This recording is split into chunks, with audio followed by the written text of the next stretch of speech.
He's even gone outside, ready to go.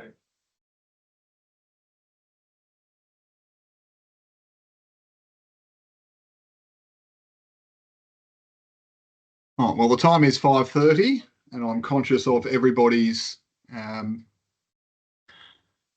dinner plans or whatever you might have for about 6:30. The intent is that this session will run for the best part of an hour.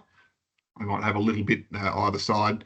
There is likely to be some opportunity for questions at the end that you can drop into the chat as we're going, and Aaron's going to monitor those, as will Alex if he joins us. He told me he was going to, but that's okay. Aaron's a little offsider.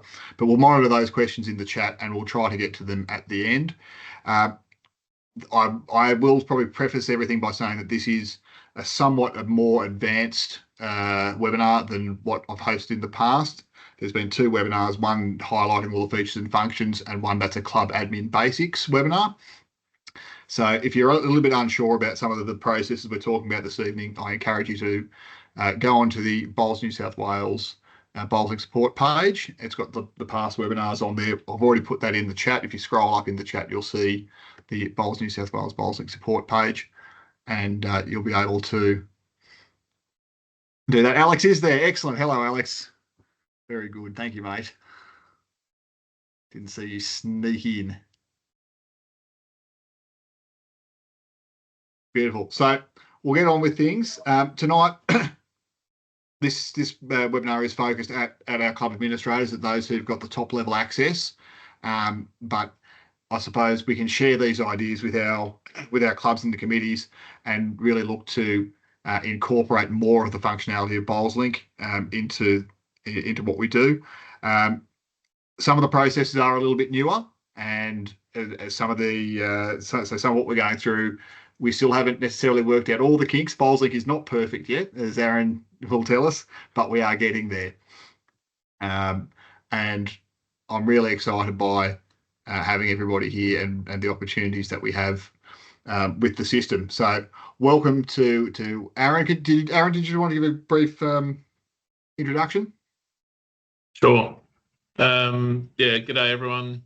As Nick's already said, I'm the BowlsLink manager for Bowls Australia, but I've previously worked for Bowls WA and been involved with BowlsLink from the start over 6 years ago now.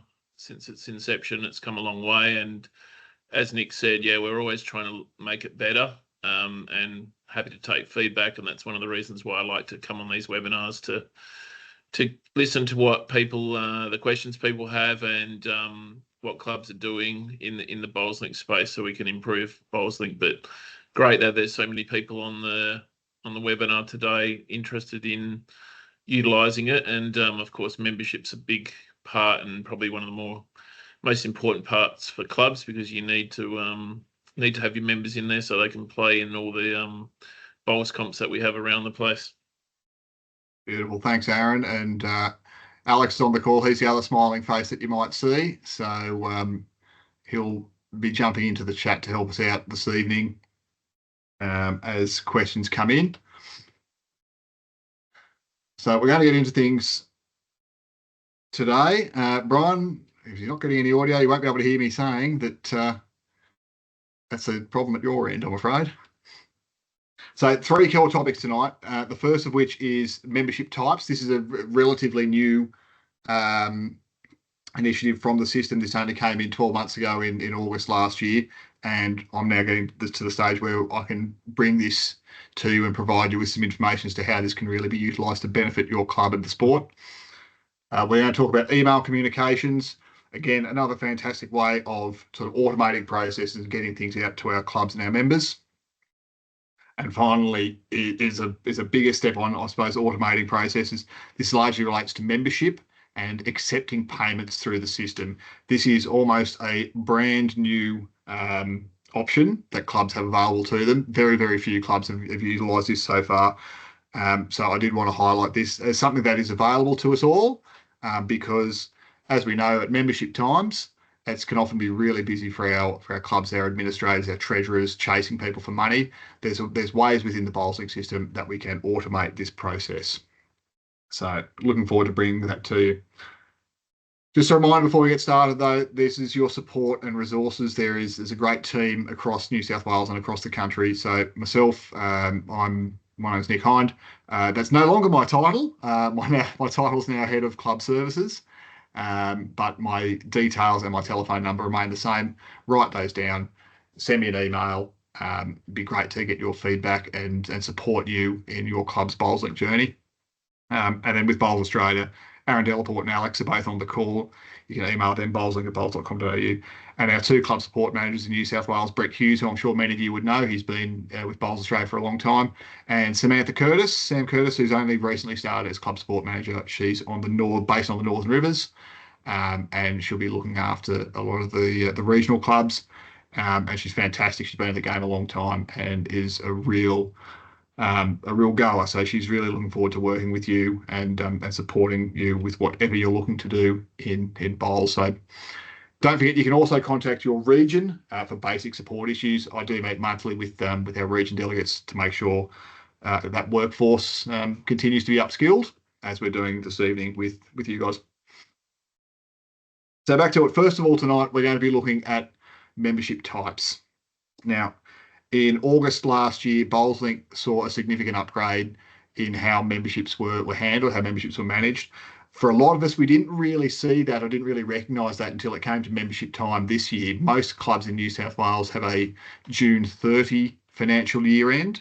And at June 30, we saw some clubs who weren't quite used to how the new system operates. And it was one of the challenges was to make sure that people are aware of how the new membership system operates, but also how it can be used to benefit your club and leveraged to your club's advantage. So BowlsLink now can capture all your participants and assign different playing rights. In the past, it was binary. We had a green light for competition access and we had a red light for non-player. Now we have many more options with these membership types. We can record experiences, and experiences might be used for barefoot bowlers, people who come to Christmas parties, big group gatherings, school groups and the like. You can have come and put them down as experiences. There's also an opportunity to have program members. So program members might be if you're hosting a barefoot tournament like a Jack Attack style or a business bowls, typically midweek, twilight, short formats, and a low commitment, short commitment, 4-6 weeks, things like that, 10 ends, 12 ends, and really focusing on barefoot, your local community, getting them involved. BowlsLink also now has the opportunity to record social members. So social members might be those that are not full competition members, but play regularly in club organised events. They come on Sunday mornings for for the social for the social game, or they come regularly for your social events, but they don't play pennant and championships and the like. And competition is, of course, full bowling members. Non-players, we can also use non-players for small clubs. These can be members of your licensed club. This can be your entire membership. If you're a little club, who doesn't have a membership management software and point of sale software, BowlsLink can be that for you. If you're a bigger club, you might want to be recording non-players for non-playing administrators, your life members who may not bowl anymore, or members who no longer actively get on the green but are still associated with the sport. We see pennant managers often. Occasionally there's umpires, coaches, selectors. There are people who may still not play but are still involved with the sport. So that's what we can do for non-players. So Aaron's just dropped in. There's an article about participation types, and you can read probably more in depth about the different participation types that are available in BowlsLink. Aaron, did you want to just touch on anything else about the 5 different streams of participation? No, other than the fact that we are looking at ways for clubs to more easily add people that fit under the experience and program aspects of the participation types. We understand it's not desirable for clubs to be entering hundreds of people into BowlsLink. So we're working on a method where the participant themselves would sign up, but that's still down the track. But it will complement this suite of participation types in the system. Thanks, mate. And yes, so and that probably brings me on to the next slide. Yeah, why do we want to capture this data? I think we all know BowlsLink can be used, technology can be used to better represent the participation in our sport. The Bowls New South Wales affiliation model permits clubs to register each and every member associated with our sport without any financial penalty. So if your club has 100 members currently and you want to list 300, that it won't cost you anything more. What we want and what we want your club to have is to have everybody who's linked to the sport able to access the sport at the appropriate levels. To do that will help us, that will assist with any funding opportunities. So we talk often about grant providers or councils. They will look more favourably on venues that can accurately represent their connected participants. And I say connected participants now because full playing membership is no longer the core metric for many of these external agencies. They want connected participants, those that we've got contact details for, names, date of birth, email addresses, telephone numbers, those things, just the basics. They're more valuable because we can communicate with them, and this is a group that we can influence as clubs and within our own communities. So that opportunity is there. Let's capture it. Let's put it in the system. There's no financial penalty, but there's a significant financial advantage when we're talking to our funding providers. It also provides a membership pathway. So clubs, clubs need to look at how they are recruiting and what options are available. We don't get many members who come and play at a barefoot Christmas party and then sign on to play Pennant the next week. We need to offer a staggered and a stepped way to a graduated approach to allow members to learn and develop at their own pace. And for some people, it might be that they come and play barefoot. They come and join a business bowls competition. They play 2 or 3 seasons of that. Then they come and play in a novice club championship or something that you open up to that sort of cohort before they become a full competition playing member. And finally here, it assists to ensure eligibility. So what do we mean by that? Well, BowlsLink as the national competition management software permits members to access competitions, and we can do it based on a lot of factors. We've recently had the rookie singles in New South Wales. The rookie pairs closes tomorrow. Get your entries in. We can base eligibility based off parameters that are in the system. We've had the over 40 pairs recently. Again, we can base eligibility based off having this data in the system.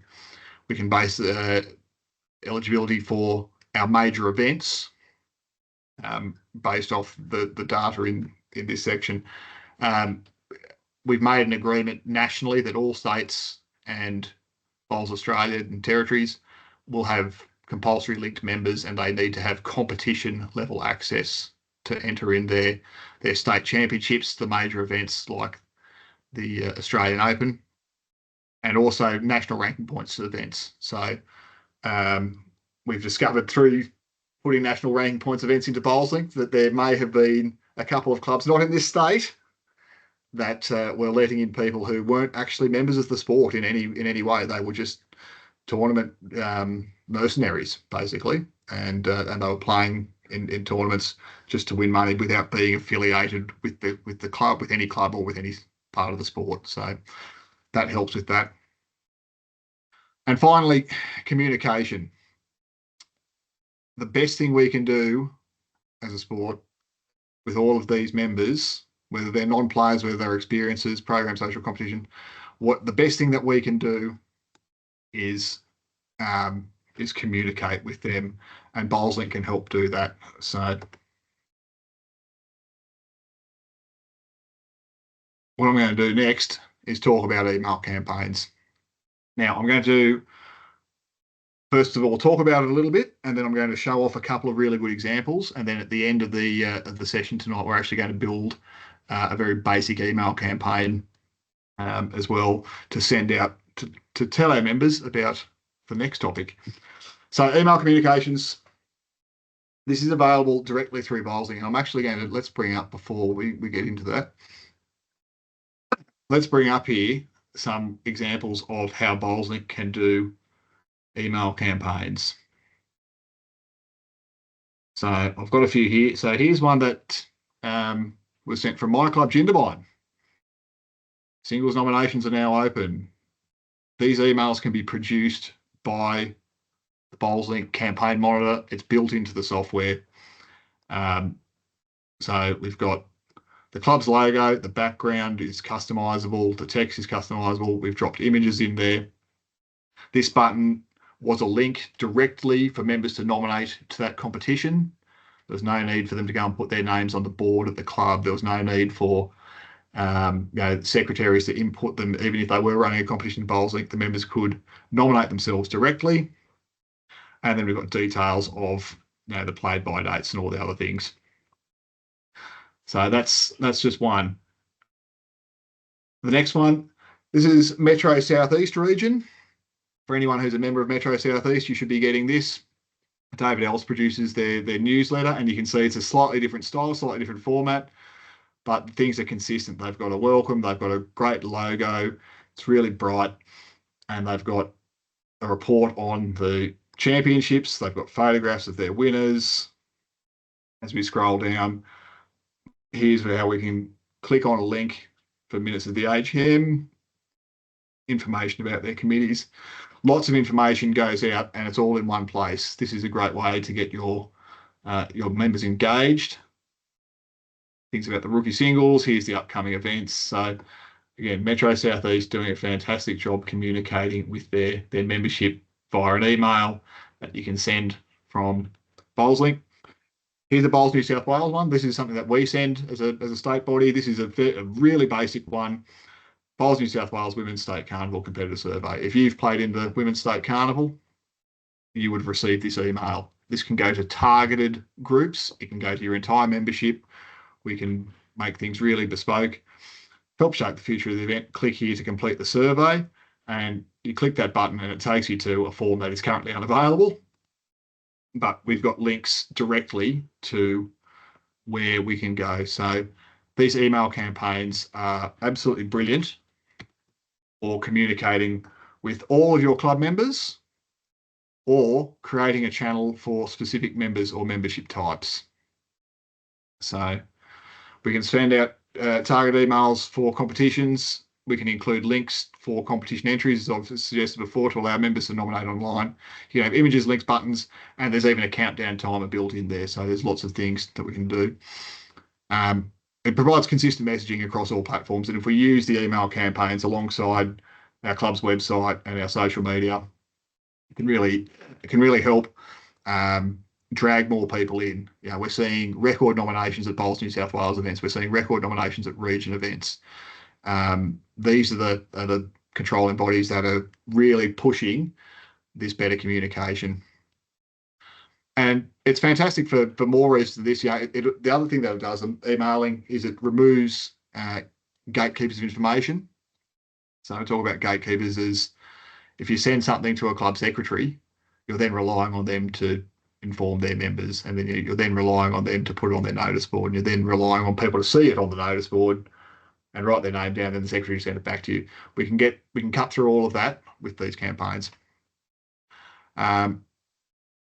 And the other side, the other side of it too, is that it can be done remotely anywhere you can access the internet. You as a club administrator don't actually have to go to your club to do this. I don't spend as much time as I'd like at my club, but I'm still able to communicate with all my members through this email communications. Aaron, did you just want to touch on anything else there, mate? No, I think one of the other good things is the analytics. Once you've sent a campaign out, you can, if you have links, you can see how many click-throughs you've had. You can see open rates, all that standard stuff that comes with fully subscribe, email campaigns that people normally would subscribe to, like MailChimp and things like that. You're getting all that for free, and it can be really useful, especially if you have sponsors and involved. You can say, hey, we got 20 people or 100 people click through to your sponsor's advertisement or link. So even for a little club like Jindabyne, we had unification voting information night. It went to 26 email addresses in the system, and we know that 73% opened. So we can actually see who opened these, when they did it, and then if people said, well, I didn't get it, you can actually see, well, yes, you didn't, and you did open the email. So that's a real benefit for you as a club administrator, that you can be communicating with all your members in one click effectively.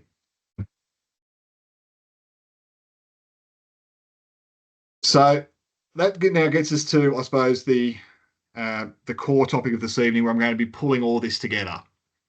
We have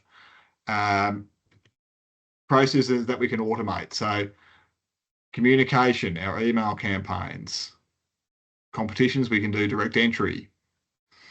Competitions, we can also have online payment.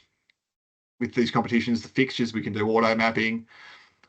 The scoring app is another sort of tool at our disposal for automating processes, which I won't touch on too much tonight.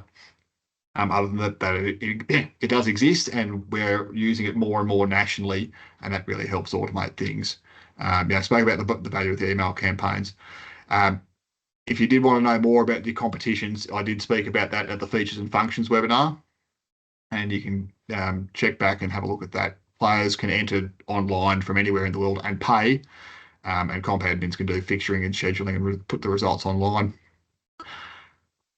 But what I'm going to be getting onto this evening is this memberships area and online payment. Now, I do advise it's one of the newest functions of BowlsLink, and therefore it is still imperfect. And through building this webinar and through this process, I've learned myself some of the areas that it might be slightly lacking, but I've also learned about how I can educate you as clubs to utilise this to reduce your workload further and potentially accept online payments.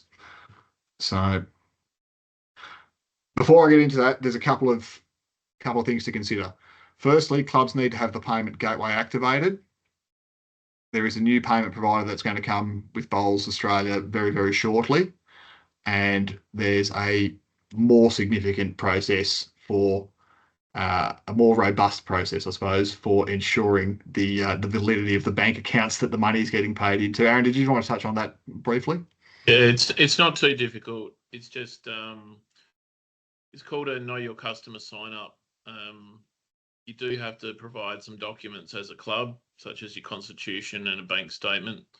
And the authorising person will need to be a president, a secretary, or a treasurer of the club, and they'll need to do an identity verification check. But that will only take, we did it today at Bowls Australia with our general manager, and it took 15 minutes, and he'll be verified tomorrow. So it's not too rigorous. It's not too difficult a process, but due to the compliance, we have to do that. But it does ensure that your money is obviously safe and secure, and we don't have any fraud associated with BowlsLink. Thanks, Aaron. So yes, it's crucial that clubs know that their money is going to the right place, and it's crucial for us as players. If I'm entering into a tournament, to know that the money is actually going to the club and not to some bloke's slush fund. So it's going to help with areas like that. The one thing I should have probably said, Nick, yes, is with this new gateway, each club or association will have their own account, and you'll get the money daily instead of monthly. So there are a number of clubs. Yeah, you can choose your period, but by default it's set to daily. So if there were a number of clubs concerned about cash flow issues with, especially taking a lot of payments within a couple of weeks of a tournament and not getting the money for prize money, we could understand that was an issue. So this will remove any of those barriers that clubs had. Beautiful. You want me to touch mate. on the fees, Nick? Sure. Yeah, so there is a slight change to the fees. We've kept them as low as we can. There are it's 1.5% on your transaction plus 12 cents. So if you're thinking of $100, if it was $100 entry fee, it would be 12 cents plus 1.5, which is I think another 15 cents.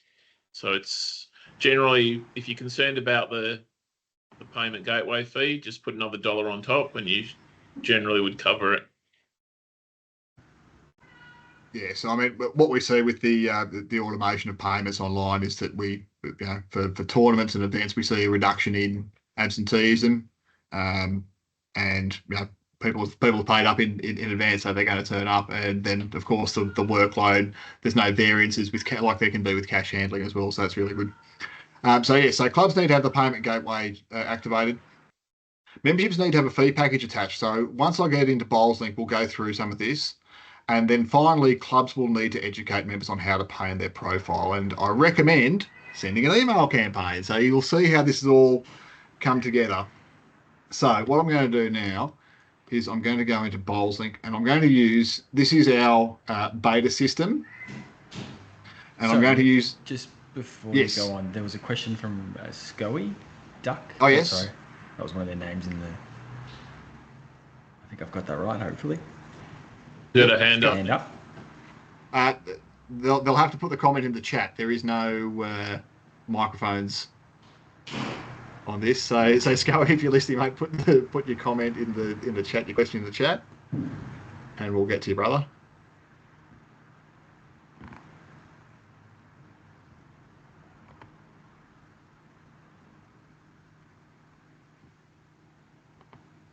All right, and do let me know once that comes through. So we'll get to that. So this is our beta system. So this is the sandbox system. We can have lots of fun with this, just playing with it. And we can see here we're at the Manly Seagulls Club, which I didn't choose, and I'm not a Manly fan, but at any rate, this is the one that we're going to be using tonight. So we can see here that the club has got some members that aren't financial. Their financials ran out last year. And this is something that we've seen, clubs have had some trouble with this change. So when we're adding memberships, there's a couple of different ways that we can do it. So we can just click next to the members' names and add the members this way. The way that we're doing this currently is fine because when we add a membership to somebody, if there's no fees attached to it, the membership is automatically accepted and the members are then updated in the system and they are considered that they are paid up. So the late Bob Fulton, we're going to apply a full membership and the start date would have been the 1st of July. We're going to add that to him. So straight away we can see Bob Fulton has a green dot next to his name and his financial until 30th of June 2026. But what if as a club we said, well, we don't want to do that. We actually want all our members to pay online. We can do that. So the first thing that we have to do is in the finance area, there's a fees section and we have to create a fee. I won't go into this in full detail because otherwise we'll be here all night, but we can create different fees. And so here you can see I've set one up that says full member brackets online for a full membership online renewal. And I've even set a fee type, which is online fees. There's two different types. There's one that's in club and they're all the $0 ones because they get applied automatically. And then this one here, it's $100 and that's payable online. It's an online fee. We can, in these fees, we can have more things than just membership. We can add our Bowls Club, our License Club membership on top of that. At my club, for example, it's $11. So we might add that as part of the fee and it can be broken down into different components.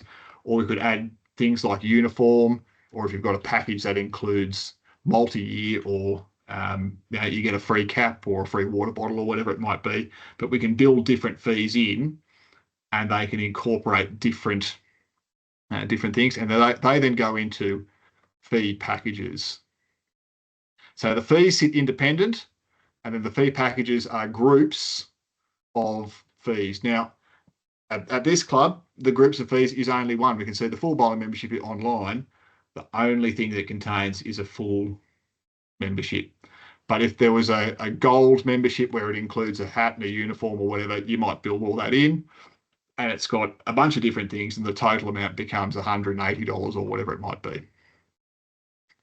In this fee types area, we can group our fees. And so we've got in-club fees here, which is 2, and online fees, which we can see back here. So anything with a dollar value attached becomes an online fee. Once we've done that, we need to assign these fees to a membership type. Now, at this club, we've already got an online full bowling member. We've also got a Jack Attack member, which doesn't have any online fees attached, but we can assign that to different Jack Attack players who come and play in our Jack Attack competition. And if we look at our membership listing, we can even filter by our Jack Attack members and say, Daly, Terry Evans, Cliff Lyons, Jeff Tuvey, Joe Treboy. That's a pretty good footy side building there. They're our Jack Attack members. And if we add more, they will show up in due course. But for the purposes of this evening, I'm going to create a type of membership that is a social membership. Social bowling membership.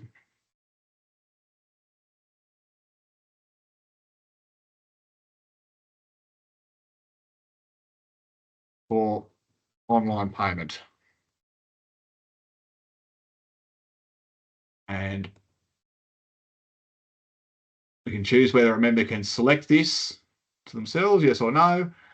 And here we can select what fee package that they've got. So I've got a social member online, which is $20.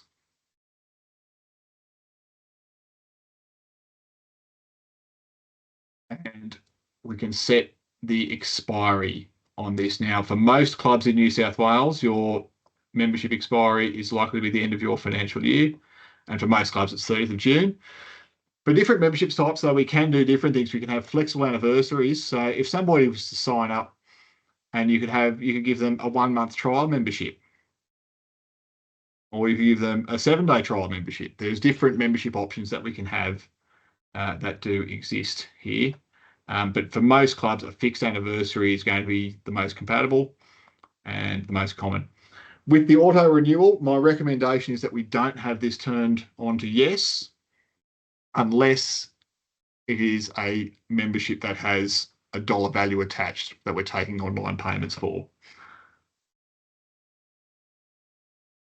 30 days is common to let members know. And if we turn on to yes, notify members when memberships of this type auto renew, they will receive an email saying that their membership is ready to go. For this month, our participation type, I spoke earlier about the different participation types. So we've got our non-player, our experienced program, social club bowler. So this one was going to be a social club bowler. And we're going to add that. So we can see here, we've got full social bowling membership for online payment, full bowling membership for online payment, and then these two here are for in-club use only. There's no fees attached to them. So how's that going to work? Well, I'm going to assign myself a type of membership. I'm going to become a social bowler at the Manly Sea Eagles Club.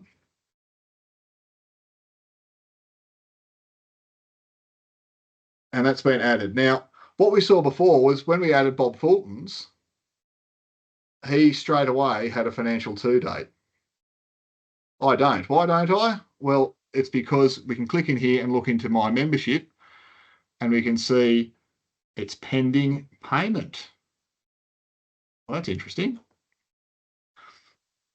What happens here is that these memberships can go out to your members, and they can go out to me, and they can go out to all the members of the club. And my recommendation is that we make a determination.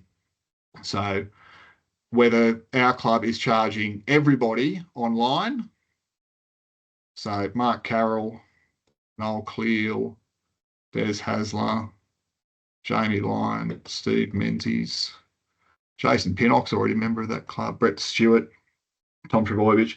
If we say that everybody needs to pay online now, and we're going to add their membership, they're going to be full bowling members. They started on the 1st of July, and we click add. They've all been sent. They've all been set up for online payment. And we can now see here in our finance section that Mark Carroll owes $100, Noel Clear owes $100, Steve Menzies owes $100, Des Hasler, Nick Hind owes $100, Nick Hind owes $20. And we can click through here, and for anybody who's got outstanding invoices, we can say yes, check the little box, and send. That'll send a reminder to the email addresses that are linked to those members' profiles. At the moment, the email reminder that they receive isn't necessarily sufficient. And so this is where our email campaigns come into things. So I'm just going to go to Nick's Demo Club over here. We're going to have a look at this email campaign that I've built. So just this afternoon, I went in and I built a little Demo Club email, and I even created a logo for Nick's Demo Club. And the heading is BowlsLink membership payments now online. Nick's Demo Club memberships are now due for next season. Members can now pay in BowlsLink. To learn more about online payments, read the guide below. And so when this goes into a member's inbox, they will get a step-by-step guide. I've created step-by-step guides for almost every common process in BowlsLink. This is one called Paying for Memberships in BowlsLink. This is the invoice email that members will receive. Here's how to log in. Go to your personal profile, click on account. It'll show any paid or outstanding invoices for membership. And here we can enter payment. So this step-by-step guide we can send to all our members, and it will tell them exactly how we need to do this. So if I go into my Manly Sea Eagles profile here and follow my own step-by-step guide, I'm going to click account, and we can see here that my balance is due is $20. Now, Aaron's very nicely given me his credit card. So everybody write down these numbers. Now, you will see here, because this is the sandbox system, this is the beta system, every option is available for me. In the normal system, you'll only have the credit card payment available to you. So if members are making payments themselves through their own profile, the only option they will have is a credit card. Just have to get lots of ones in there.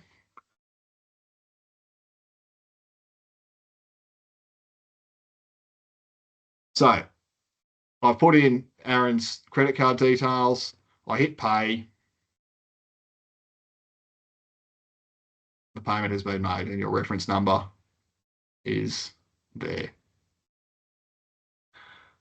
So that's how simple members can pay in their own profile. Administrators, they can then go into their finance section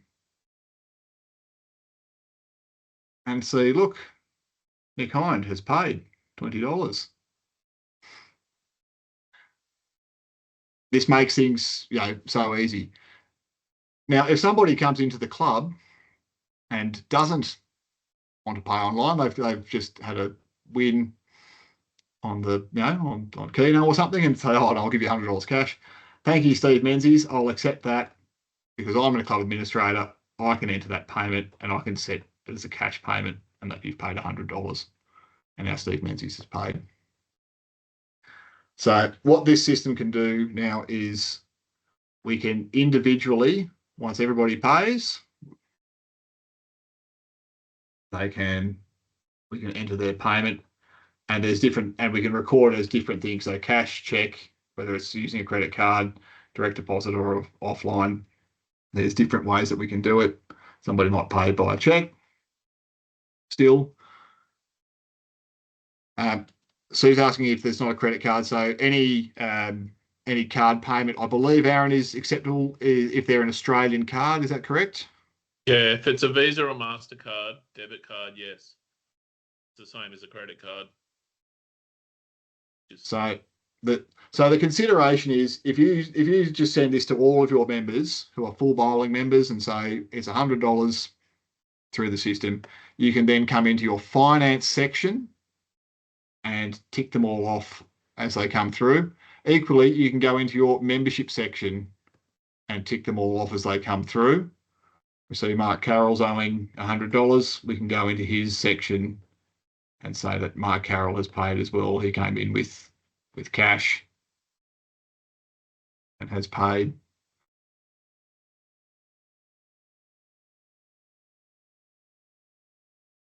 And we can see there. So this is a way that you as a club, you as an administrator, can probably take a hands-off process with your membership renewals and the payments. My recommendation is, of course, that we create an email campaign, and these are very easy to do with the templates. I'm going to have a step-by-step guide as to how to get started, which I will send to everybody who's been on this call. There's going to be a step-by-step guide as well for all of the financial processes that we need to follow. So this is all here on the BowlsLink support page. And we have the finances section. So adding fee packages, and they're in this order deliberately. Adding fee packages, creating new membership types, and then member payments in BowlsLink. There's a whole user guide for this whole process. So that really gives us an opportunity, I suppose, to take away with a little bit of work up front, but take away what can be one of the most the biggest nuisances for clubs and clubs administrators when it comes to their end of financial year and collecting their money off their members. So, Aaron, was there anything that you want to touch on that I might have missed in this process?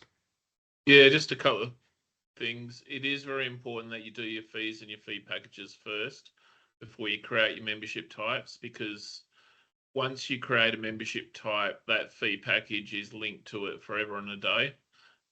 You can obviously increase the amounts, but you can't change it from one fee package to another. You'd have to create a new membership type. A lot of clubs have got tripped up on that. And the other thing to recognise is that when you do, when the member pays online or you register a payment, it will send a receipt to the person to say that the payment's been lodged in BowlsLink as well. Members will also receive an email receipt. Look, I've even got that in my guide. So yes, it's one way that you can automate or at least semi-automate some of this process. This isn't going to be compatible for every club. Vicky's asking if they're a bowling club that's part of a country club, so they currently have to request printouts to see who's financial and what their membership type is. And this is a way that potentially that this could be managed more easily, that if the money is being paid into your licensed club's bank account, then they can see that directly and you can provide them with the report rather than the other way around.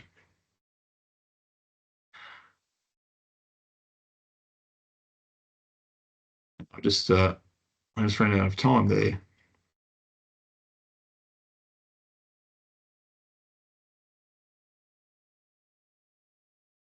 So what we see here, once we've come back in, so a couple of members, we can see the ones who have paid clearly and easily, and those that haven't paid once they come through. There is about a 1 hour delay between payments being received sometimes and this side of the system being updated, but the members will see immediately that they are financial. So that's very good. Doc's asking if you have a social member who becomes a full bowling member, they need a new membership created. That's absolutely correct. So if we have a look at myself here, I've got my social membership paid up, and that will expire at the end of May. But if I was to become a full member, we can have that start today.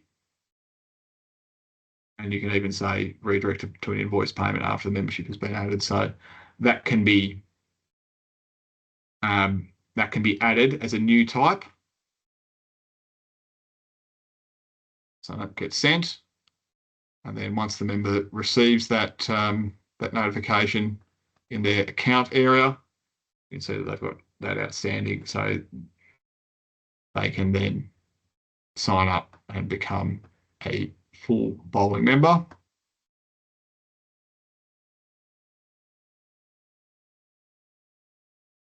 So we can see my social bowling membership is in there, but now if we go through here and refresh, it's graduated to the full bowling member. So we go back to that membership listing, and now full bowling member with competition permit. We've got about 13 minutes up our sleeve. Alex, was there any questions that have come through that might be relevant and worth answering? Just having a look through now. I don't believe there was. Yeah, I must have done a good job. Oh, there was one question from Robin Holden. If we have more social members, will the region charge us for them? No, so the understanding is that the regions are only to charge for full competition members, and this way clubs can still record their membership accurately in line with what the participation is at your venue.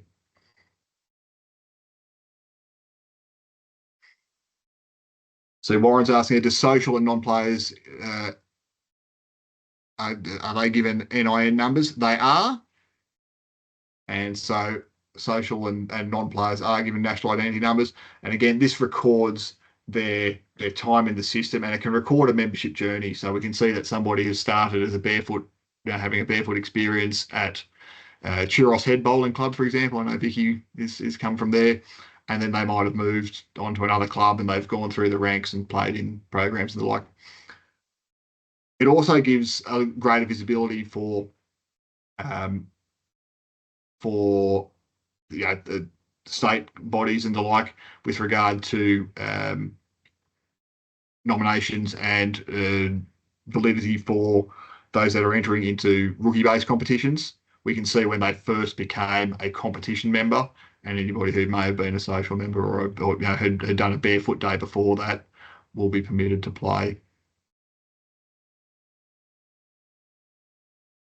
Nick, one of the common questions I get is around manipulation around, playing members and social members. It's important to know that everything that happens in BowlsLink's logged. So any manipulation between, flicking people between social and full and then moving them back and things like that can always be investigated, and we can see what's occurred in BowlsLink. Yes, and that's correct. So there's visibility from your regions and your state bodies to run reports on anybody who had active playing memberships in a certain period of time. So that way we can accurately represent those that have been playing. But work with your state, work with your region. It's for everybody's benefit to maintain an accurate playing record, and I really encourage that. Graham's saying North Ride RSL insists that payments are made direct to it and reports to the bowling club. Then that's okay. This isn't something that every club is going to be able to use, but there may be some discussion about whether or not this is viable, even if you did pay directly, even if this was set up to be paid directly into that account. Gary's asking for the fees again. Just reiterate the fees. So it is 1.5% plus 12 cents per transaction. So again, that's only a very small percentage, particularly on larger transactions, that you don't need to be spending your volunteers' time on chasing fees, chasing cash, and having any variances. So that's handy. I will say Bowls Australia negotiated hard to get that rate, and we plan in the future, if we can increase our number of transactions and our volume, we will renegotiate as hard as we can to keep it low for clubs. So there's no surcharge to Bowls Australia. There was previously a very small one, but at the moment there's no surcharge or extra money going to anyone. It's just that fee is what gets paid to our payment gateway provider. Corinne's We asking. will be sending out a lot more information about this payment gateway change soon as well to any clubs that are already signed up, and then it'll come through to anyone that's interested after that. Corinne's asking, do social players only get a certain amount of time before having to join as full competition members? That is a determination for your club. What your membership categories are at your club is a determination for your club. That's certainly a good advice, sound advice to have, that we want members to be moving up through the ranks, as it were, coming from barefoot to programs to social to playing full competition. Greg's asking, do fees vary annually with member numbers? No, so Bowls New South Wales operates under a fixed fee model. More information can be found out about that on the Bowls New South Wales website, but basically what it does is that there is a set dollar amount that your club is charged every year, and if you recruit 20 or 30 new members, that figure does not move. So it's of your benefit. The fixed fee model is absolutely beneficial to have everything come through and build your membership that way. So I do endorse that. As I say, there's a number of people in the chat saying that this isn't going to work for them. I did say this isn't necessarily going to be perfect for everybody, but my suggestion is that online payments can help a lot of clubs, and it can help benefit a lot of clubs. The other side of the online payments window is that if you're using it for your competitions and the like as well, that get paid into your own bank account, then that's also something that I really encourage, and also encourage people in this call to look back at the previous webinars where those have been highlighted. But it's certainly, we're seeing a lot of growth in the BowlsLink community. I think every week I'm surprised pleasantly when somebody calls me up from a club that I may never have visited and said, we're running our championships now through BowlsLink. Can you just take a look at them and make sure everything's okay? Or we'd like to create a new membership category and get Jack going, or whatever it might be. So there's a lot of great things that are happening out there, and more clubs are taking this on. We're seeing a greater and greater percentage of our bowlers desiring to be able to use online payments, and that's it's the way that the sport is heading, and to be able to do things easily from the comfort of your own home and use digital payments is fantastic. Probably just the one last one there. Graham's asking which organisation is the recipient of the transaction fees. That is the transaction fee, the service provider. They receive the fee, and that's a service fee that they charge to us for providing the payment gateway and what's it called? Distributing the. I can mention the name. So it's an Australian company. We were with an American company, so we've gone to an Australian company called Pin Payments. They're aligned with the Australian Sports Commission. So we're happy that we're going to an Australian company because they'll be able to provide additional support to us in our time frame. We had some difficulty with the previous provider doing maintenance, on American time, and there were some technical issues we had around that, which made some payments, not go through at certain points. So we're confident that this new gateway will be a lot better for everyone.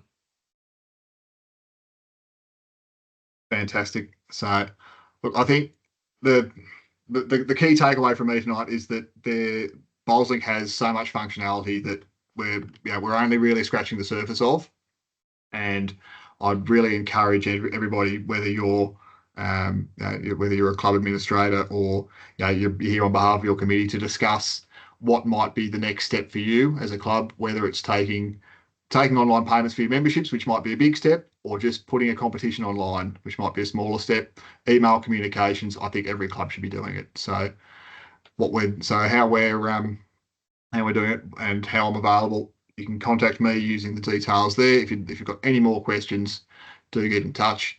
Bowls Australia, there's a great support team available to you there. So please get in touch with us. I'll be sending to all the participants tonight some direct links to some of the step-by-step guides that I've shown you. But don't forget, you can head on to the Bowls New South Wales website, go to the BowlsLink support page, and that will answer a lot of questions about common system processes. So from me, Aaron, any final words from you? No, I think the key thing is, like, even if you can't do the payments because of your situation with your country club or whatever, the important thing is keeping your members up to date, because it links into pennants, it links into competition. So make sure that if you have financial competition bowlers, that they're showing like that in BowlsLink, and if you're interested in adding any other type of members for those benefits such as communication, we're happy to support alongside New South Wales. Beauty. All right. Well, to everybody who's been on the call tonight, I thank you for your time. Appreciate there's probably a lot that to take in a very short period of time. This webinar will be available online in the coming 48 hours. I'll commit to. I would like to go for a ski at some point this week. The sun's come out. But look, thank you so much for your time. Details are on the screen. Look forward to getting in contact with each and every one of you very, very soon. But from me, that's over and out, and enjoy your tea. Cool.